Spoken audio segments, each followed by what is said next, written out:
This is what's left of my grandparents' house, by the way. And that actually was, the house belongs there. Oh, That's my grand. That's the across the yard, street. right? That's the yard that I grew up in. My mother grew up in. My sister's kids were playing, and I mean, we played in this big yard, and we just played and had a good time in that yard. And the house just came across the street and landed there, and it collapsed after Rita.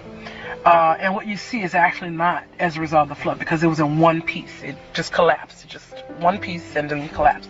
We had Scott. You just met Scott. Scott came over, and he went through.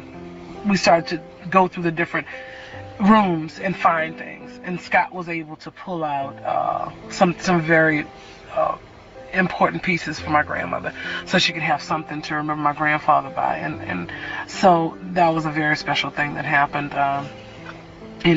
So what you see is actually a result of him being kind. The kindness, not the cruelty of the storm, but actually him going through, he and the crews going through and sifting through to see what they could find that my grandmother could salvage, to have a piece of my grandfather.